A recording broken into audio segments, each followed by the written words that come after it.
Always loved storytelling. And when I was younger, I would go out and wander around the neighborhood as kids in the 80s did. Oh, And wow. I would just tell stories, constantly tell stories. So I was a Goonies kid, I guess Oh. you can say. Love the Goonies, yep. And yeah, so it just transpired from there. I always really liked writing. And in high school, I loved doing papers. I know I was probably one of the odd kids that actually Ah. liked doing homework. And then college, I loved my composition classes. And I always wanted to write a book, but I never actually wrote a full book. I would write journals and I would write stories down, but I never wrote a full book until I lost my job and I had nothing else to do. So I was like, okay, I'm going to take the opportunity to finally get this done. And in 2024, I finished my book. Oh, wow. And your first book, is it the book that's out now? Yes, Scott Killian and the Letter. That is the first book that I've ever written to completion. Wow, awesome. And for people that are joining now, just to remind you that here that Jessica Manges is an author who has written a book called Scott Killian and the Letter. So, Jessica, can you tell us about the story? Tell the readers a little bit about the story that you've written, or as much as you'd like to tell them without Yeah, I know, without spoilers. giving anything away because Yeah, it is a mystery. So, yeah. yeah, it starts off with this young man named Scott, and his parents have been missing for 3.5 years. And he has kind of always wanted to figure out what had happened to them. So, 3.5 years after they disappeared, he comes across a letter from his mother. And that letter sends him down this kind of spiral of events that happen, including car chases and finding more information about what happened to his parents and his friends getting involved and finding out that there are people that have been in his life this whole time that are not who they say they are. And it's just kind of like an unraveling mystery as he goes along this journey. Wow, that sounds very exciting, very mysterious. I love a good mystery. So, what was your inspiration for the book, or how did it come about? Because there's so many different genres. I mean, whilst I've written fantasy, I'm also writing different genres, and I've written a different book as well that's not fantasy. So, how did it come about that you wrote this particular book and went with the mystery suspense? Because often I hear that authors write the books that they want to read, you know? Yeah. So is that the same case for you? Yeah, I loved the Jerry B. Jenkins author Left Behind series that he did, and I wanted to write something along the same premise where you're kind of like in this futuristic setting, and it's in a world where you're just unsure of things, and you have a lot of things about faith and God and stuff like that that's transpired into the story the way he does. But I wanted to make it more about an individual character than the whole world itself kind of going on like he does in the Left Behind series. So I made this book based upon Scott and his world and his interpretation of everything that's going on around him. Wow, that's interesting. And have you written it in first person or third person? First person. Oh, interesting. And yeah, I want to touch on the faith now because Jessica is a Christian author, so her faith definitely influences her work. So, what's the kind of message behind, well, without giving it away, but what kind of, I guess, the messages that you like to add to your stories, and how does your faith influence your work? Yeah, I grew up in a church, and kind of so did Scott. He's the main character, and he kind of didn't gravitate to his parents' beliefs like they would want him to, or my parents kind of like it was their belief, their faith, their relationship with God. And Scott didn't have that until he came into this part of his life where he realized that he needed his own relationship with God and not his parents' relationship. So you see him growing in his faith and growing in his maturity just from the start of the book all the way to the end of the book. Wow. And have you had reviews? And What are readers kind of saying about your book? Yeah, so I love some of the reviews that I've gotten. One of them said that he didn't read books, but his wife did. He liked to read mechanical books, but it was a 5 star for him. So Oh, I thought that's that was lovely. fantastic.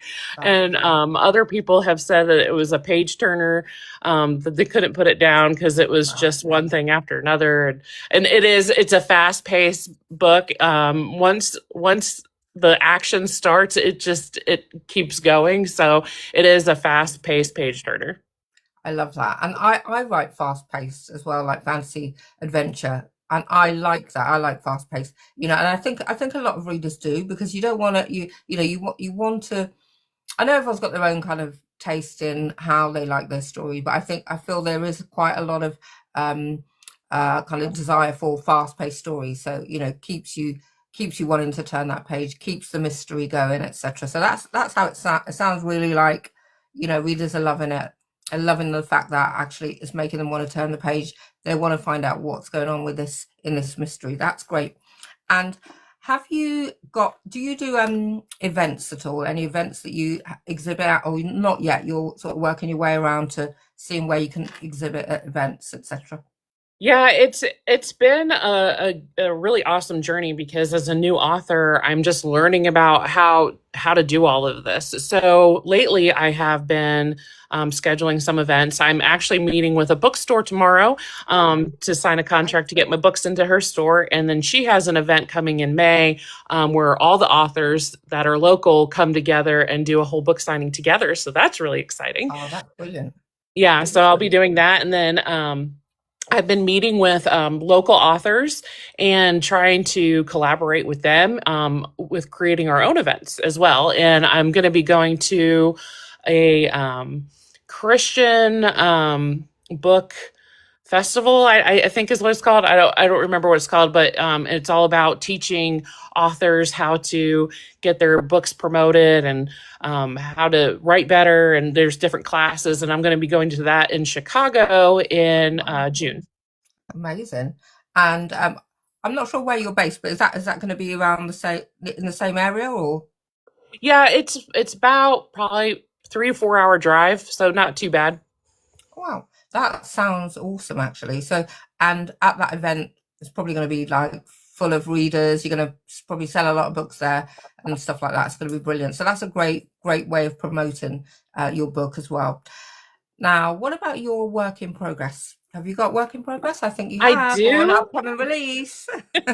I do, and I'm so excited. It actually takes place the opposite end of the time spectrum. So, my current book that's out, Scott Killian in a Letter, takes place in the future, and my work in progress takes place 6 to 10,000 years in the past. so, Wow. so it is a biblical historical fantasy book. So there's all the fun stuff like the dragons, giants, witches, all that stuff is in the book. Wow. And is that the Rebellion of the Watchers? Yes. I love that title, Rebellion of the Watchers. So, guys, if you want to check out Jessica's books, please do head to her TikTok page. You can have a look at the TikTok page and Facebook. I don't know if we can say that here, but your other social Yeah, media. Let me say that. Do you have a website? I do. I think it's Jessica Manges author at GoDaddy.com. I have to probably double check that. Oh, that's fine. You can post it in here if you get a minute, but if not, don't worry, because I know sometimes it's tricky to do some, things at the same time while you're on the show. So do check out Jessica's website. I'm sure if you Google Jessica Manges, you will find her. You will find her books. So have a look at her books there. Now, Rebellion of the Watchers, when will that be released, or do you not have a date for that yet? I don't have a set date. My editor will. I'll pass it over to her on March 23rd. I am completed it on my end. I'm actually ahead of schedule, which is great. But she will get it March 23rd, and she has not looked through it yet to give me her deadline date. So I'm hoping that because last time she took 3 months, she works for Fox Publishing, and she is Okay. an editor for them. And so she does this when she's not working for Pocket Fox Publishing on her own end. So she usually takes about 3 months for a full 2 run through edit. and then once she's done, she releases it. She was 1 week ahead of schedule last time, so I'm hoping with the 3 month deadline, it'll be out by July. Oh, that'd be awesome. That actually, that's my target date for my for my current Nice. whip. I'm like, I've got to get it in my hands beginning of July. So, okay, fingers crossed that it all goes well, and I'm sure it will. So that will be your second book, right? Oh, Yes. got a little visitor. Yeah, my cat joined me. I've got two cats. So that'll be your second book, right? Yes, it'll be the first of a series. So Scott Killian and the Letter is a standalone. The Rebellion of the Watchers is going to be my second book, but book one of a trilogy. And what I want to ask is, how did you switch kind of genres? Because you've gone from your mystery suspense, and did that just kind of that idea just popped to your mind for the mystery and suspense? How did that initially sort of come to you as that I'm going to write this story, a mystery and suspense story? Yeah, it's probably whatever I'm really interested in at the time. So I do a lot of research for my books beforehand, and so if I'm reading a certain type of oh scripture passage or book, or if I'm just really into certain documentaries at the time, I'll be like, Yeah. oh, I should write a book about this. So that's kind of how the Rebellion of the Watchers started. I was just really into watching documentaries about that time frame, and I just was like, okay, I need to write a book. Wow. And do you find that your ideas come quite easily, or, how do you plot them out? Does it take a long time? Talk us through your kind of your journey, your writing journey. How does that work? Yeah, I usually start with a plot. I'm very plot driven. And then the characters kind of build afterwards from the plot. So it usually starts with the story, the basic beginning, middle, end of the story, and then everything else in between kind of transpires after the characters kind of create themselves from the plot. So Scott came about from I had this whole story in mind, but I didn't have any characters. And once I had Scott, then he needed friends, and Yeah, friends yeah. just started developing. And then there had to be a girl, of course. So Yeah, there of was a course. Love girl, and interest. Yeah. so and then of I course love it. after I had a girl and some friends, I had to have a dog. So a dog got thrown in there. So Wow. they just all started creating themselves out of nothing. It's amazing, isn't it? It's like the story just takes control and it just grows. And have you found that you add characters in as well, and you're like, well, where am I going with this character? What am I doing? Yes, And it just absolutely.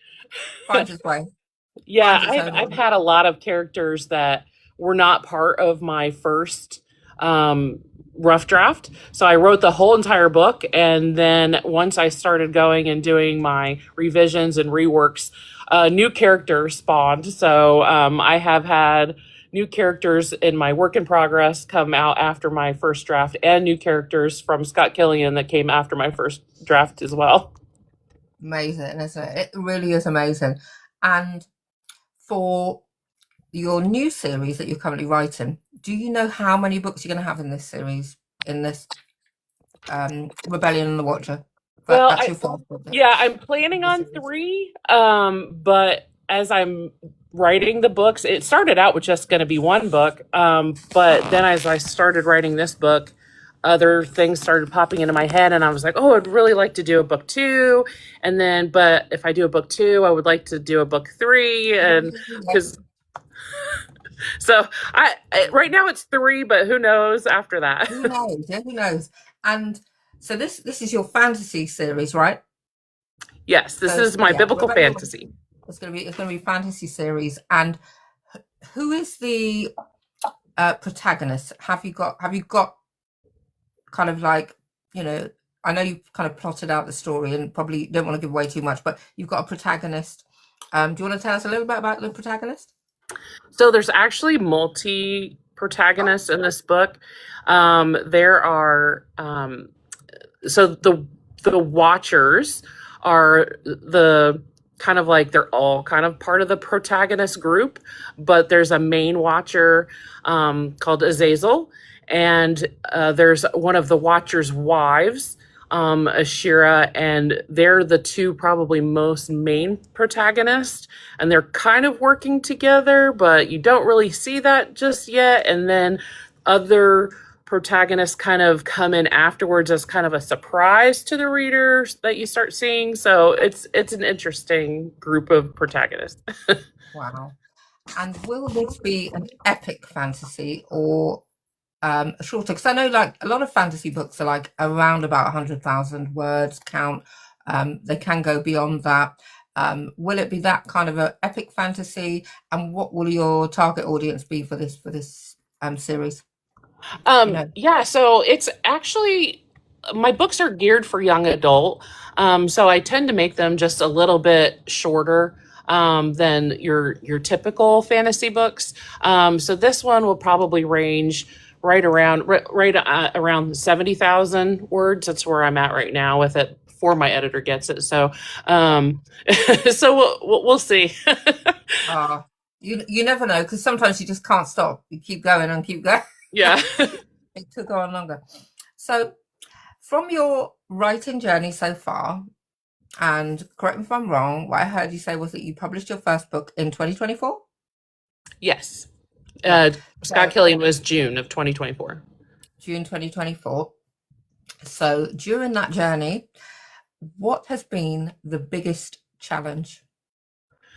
Um, Not knowing everything going into it. So I did not know anything about publishing or self-publishing, and I just kind of Googled it and went with like the first thing that I saw. So now that I've kind of gone through this whole process and learned so much, it's like, oh, I should have done this instead of this, and I should have done that instead of this. And so now I'm kind of backtracking and trying to redo it. So I do have in the works a revised copy of Scott Killian the Letter that should be coming out next month in March.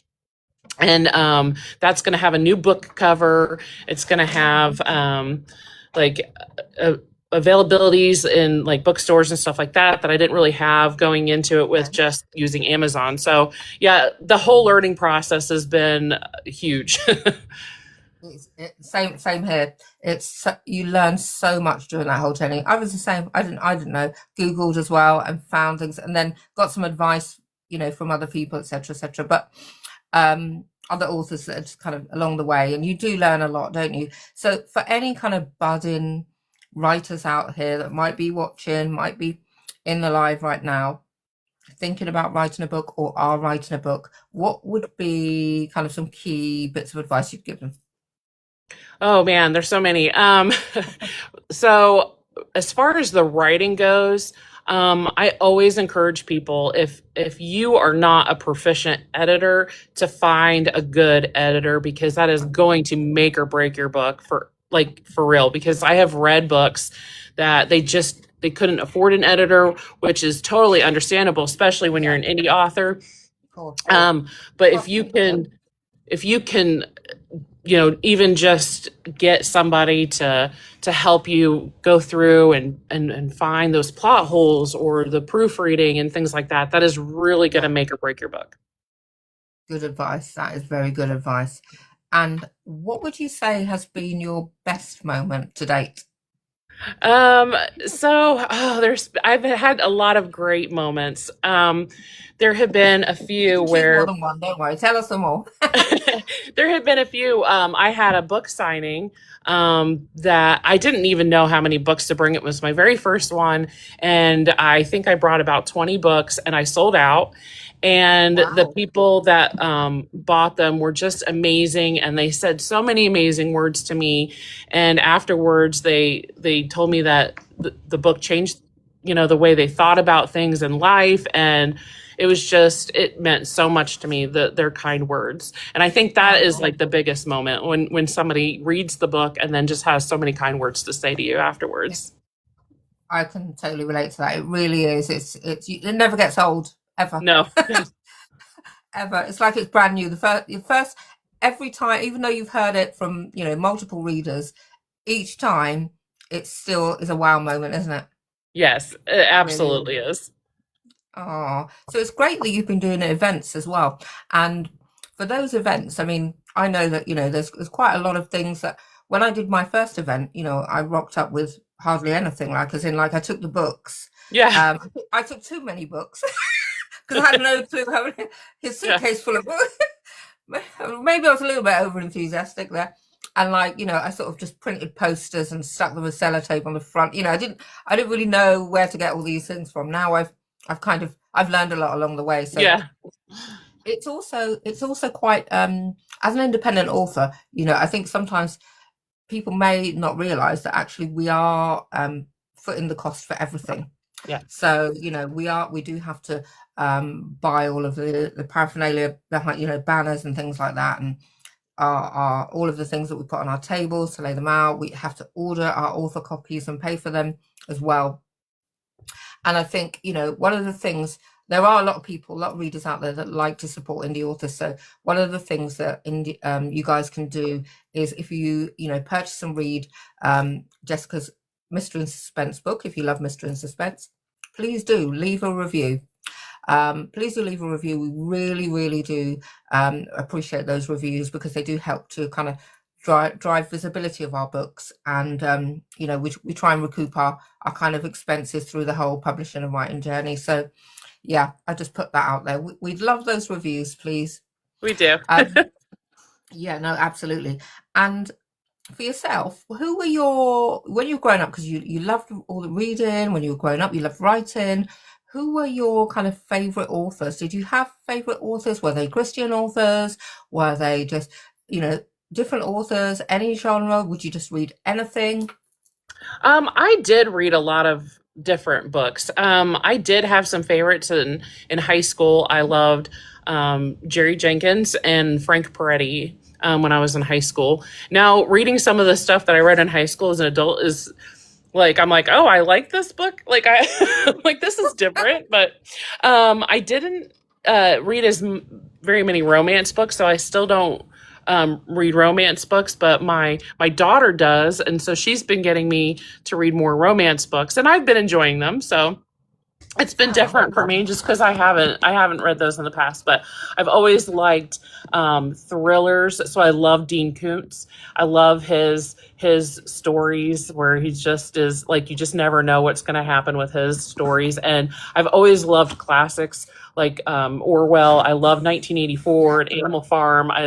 I always loved his, reading his books multiple times. So I always got something new out of them. So yeah, a lot of different stories, but I've always liked thrillers, and I like medical thrillers too. Robin Cook, I've always loved his stuff. I've not read I those think yet. he's retired now. He hasn't written any books, I think, for a while, but I still enjoy reading some of the old ones. Oh, wow. So yeah, think about that. All of those kind of books that, we've read through our childhood, through our teen years and everything. And, the ideas for books kind of basically kind of they've inspired us along the way, haven't they? Oh Really. yes. It is fascinating. It really is. So thinking about the themes in your book, have you got particular themes, and who what kind of themes would people kind of connect with, I guess, Yeah. in the story? Does it go into kind of particular tropes and themes? Yeah, I have the similarity between the two books. There's themes of forgiveness and redemption. So there's a lot of that in both books. There's also themes of self-sacrifice in both books. I don't know why I chose those and for both books. I think it's just something that I really enjoy. But they do have a similarity, even though they're in very different time periods. The people are the same, and people's hearts are the same, and Yeah, we've grown as a society and technology and have all this different stuff, but deep down inside we're still human, and we still make yeah, mistakes, and we still need forgiveness, and we still need love. So that hasn't changed at all. yeah. Oh, that's lovely. And it's funny because what you just said made me think about, I had a review from a reader on my first book, The Cooking Within, where the reader sort of said there's a lot of introspection in the story. It is a fast-paced adventure. And it's funny because I thought to myself, yeah, actually there is, because the protagonist, she's the one who there's one main protagonist, and you're following her journey, and it's quite transformational. And that I do quite a bit of introspection and how she's, you know, how things are transforming her, different scenarios and situations in the book, and so on, all these things that are happening. So yeah, interesting that.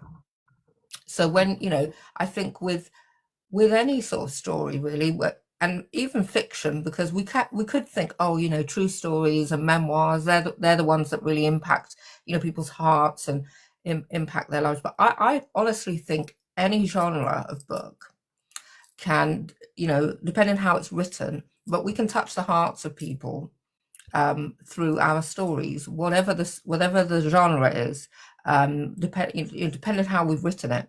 Do you agree? Oh, absolutely. Yeah. I mean, I think there's some reality and truth to all the fiction books because they're coming from us and from our own experiences and from our own minds and hearts, and so yeah, there's always going to be that level of relatability to the fiction books. Yeah, I definitely think that. And out of your, when you compare, like, okay, you're now writing your second book, you've redrafted your first book, which will be coming out soon.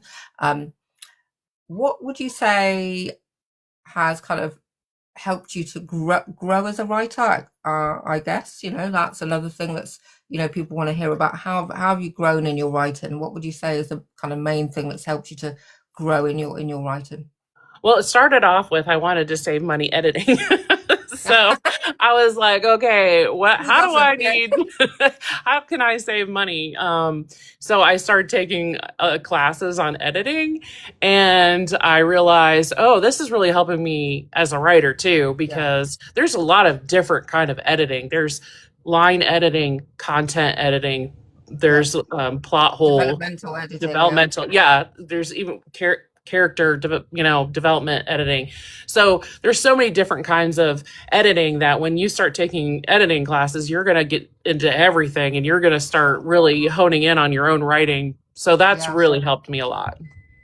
That's some really good advice there. Yeah, it really is. And I think we do naturally, if you're someone that writes a lot all the time, whilst we've got the title of author, we've published our books, etc.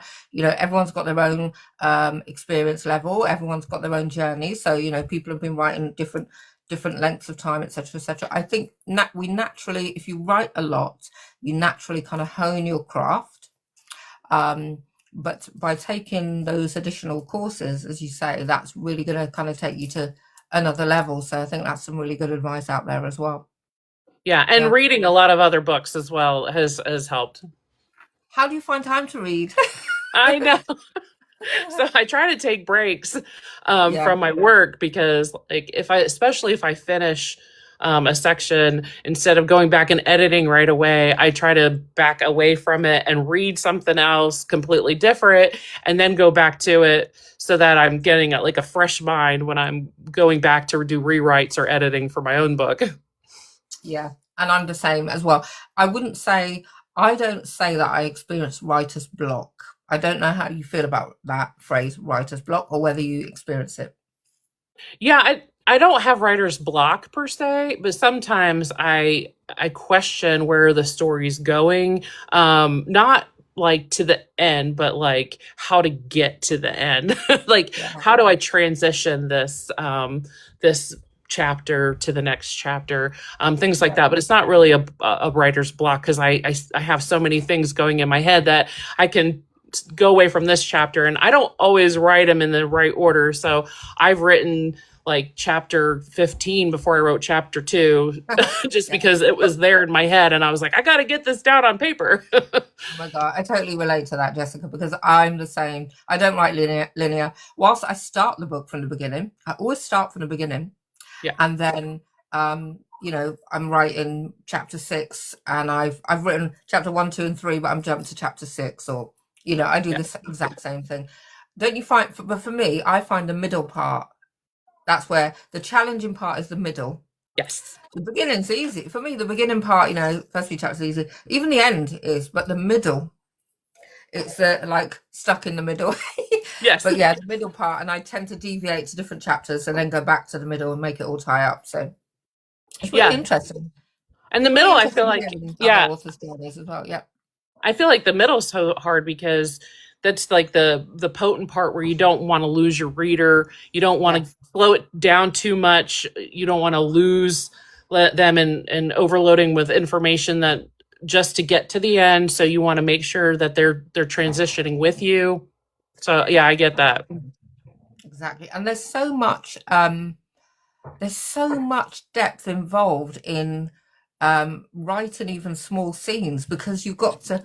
I'm really big on the descriptions, of the characters and what the characters doing and how they look and how they sound and their facial expressions. So there's so much. It can take quite a little bit of tweaking back and forth to get it completely right. I find that the fun part, though. What's the Yeah. fun part for you? Yeah, I will sometimes have the conversation out loud that my characters are having while I'm looking in the mirror so I can see what my face is doing so I can write what my face is doing.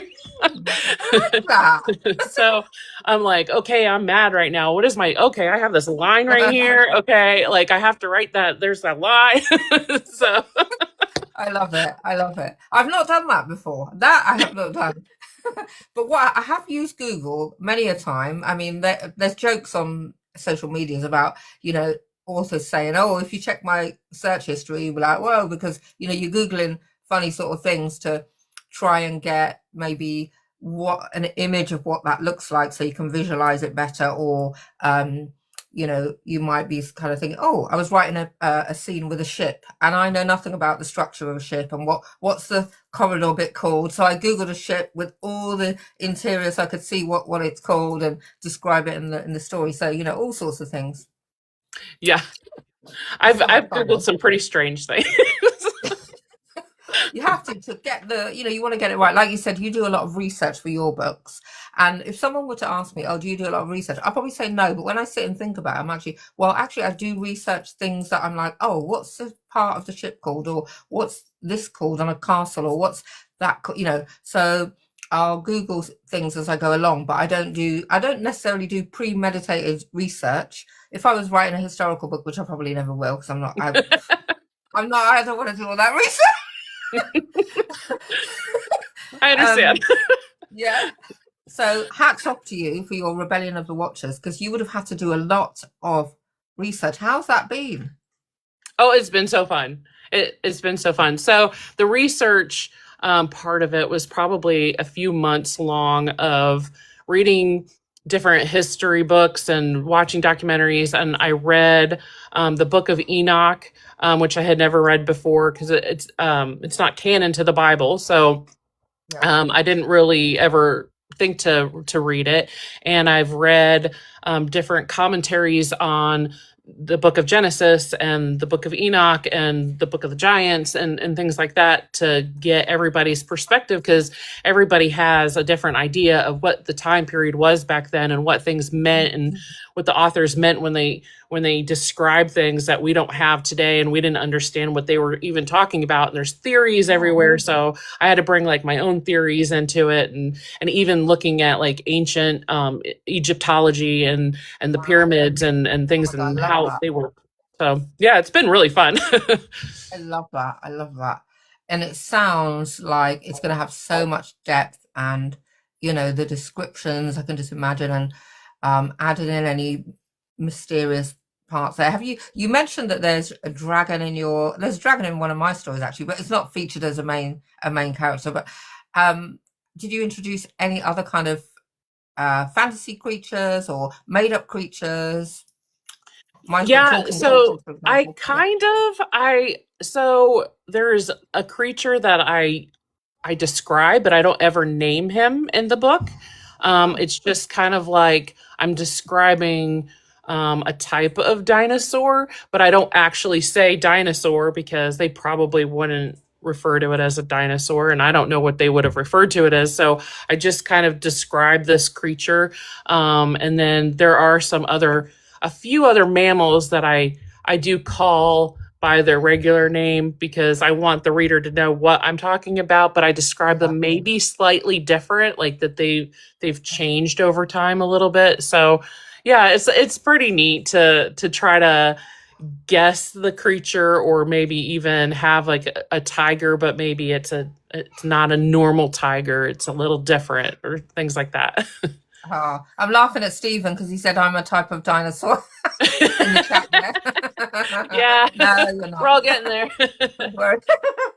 Oh, no, that's yeah, that's really interesting. And that's the thing, when you're right, it's when you're starting to put the detail in, you begin to sort of think, well, hang on, would they call it, who are the people in the book that are describing this, and would they call it a dinosaur, etc. You've got to try and make things um line up kind of in the right way. And sometimes that can be quite challenging.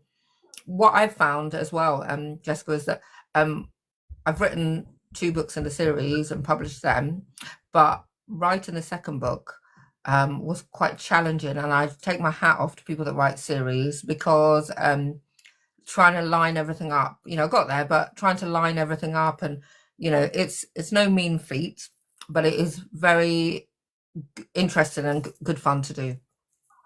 So yeah, series are great, I think, as well.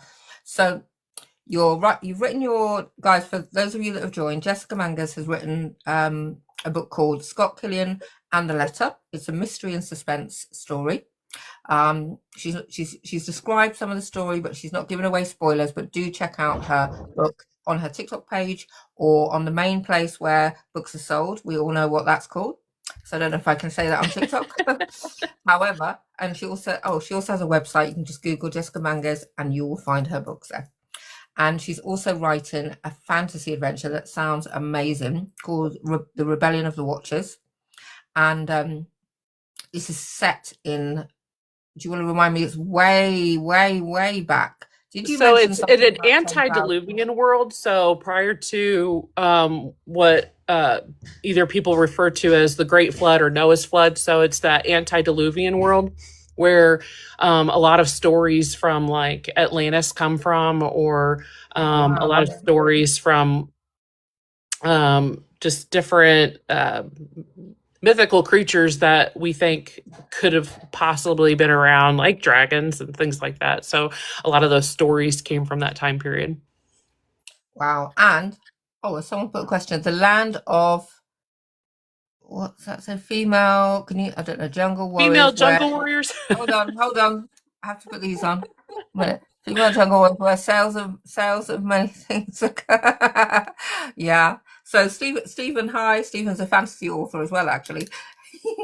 So now, coming back to your story, so this book, you're really excited about this book. You believe that the book should be, hopefully, you haven't got a date, but should be out July this year. So watch this space. I'm sure that Jessica's going to put some updates on her social media, keep us updated on how her book is progressing as well. And feel free if you want to do another interview when that book for that launch. We can do that. The thing is, I like to support other indie authors for promoting, because we don't have a lot of kind of free marketing. So let's kind of market each, help each other and market our books. That's what I say. So feel free to come back and join as well for a launch interview if you wish. We would love to have you back. Yeah, and speaking Now, of authors supporting authors, I believe yeah. Stephen, that's in the comments there, I'm trying to see if that's him, is doing a book club for indie Oh authors. yes, yeah. So yeah, we're reading Shima right now, so I'm really excited. Oh, that's brilliant. And who's written Shima? John Thayer, I hope I am saying that Oh right. yes, that's right. Yeah, yeah, yeah. And I'm following Stephen and John Thayer as well. So we've got this whole author community, which is great. The indie authors. I just feel like independent authors, we actually really support one another in this whole author space. And I feel there's a real different community spirit in the indie community, particularly as far as authors are concerned. Do you feel that, Jessica? It's Oh, brilliant. absolutely. Absolutely. I have grown. I have learned. I have been supported. I have been Yeah. encouraged. Everything from this indie author community. I absolutely love the indie author So do community. I. So do I. And it's funny because, like this, we can talk about, I'm a Christian as well, and so is Jessica. So the Christian community, you could say, is, you have that in common because it's a faith, just like any other faith or any other kind of community. The author community it has that gel there in a similar way because of the fact that we've all written books, we've gone through that journey, it's a learning curve, we understand the struggles of being an independent author and having to do everything like marketing, etc., and figuring things out, finding your way, and the support. I can say absolutely the same thing, Jessica. That the support in the indie author community has been brilliant. From Yes. going to events to social media, supporting one another, it's just brilliant. Fantastic community to be a part of as well. Agree. Ah, yes. So the group, we're going to plug Stephen's group. Remind me of the name of the group, Jessica. It's what's it called? The I am trying to think of Stephen called it indie author book club or Indie something. Book Club. You, Stephen, Is if it you're there, there, Stephen? you can You comment. can I drop it in the don't. chat. Yeah. So check that out. That's on Facebook group. Yeah. So check that out. Yeah, I did repost Steven's post about it. So if they go to my Facebook page, if I can say that, Oh or yeah, his they'll page, find it there. they will be able to see that there. So They'll find it there, most definitely. book talk, there it is, book talk. Oh, yay, book talk. So it's the book talk group. Check it out. Do join. We'd love to have you there. Now, and that's the thing. I was going to say, I have a day job, a full-time day job, so I don't always have the time.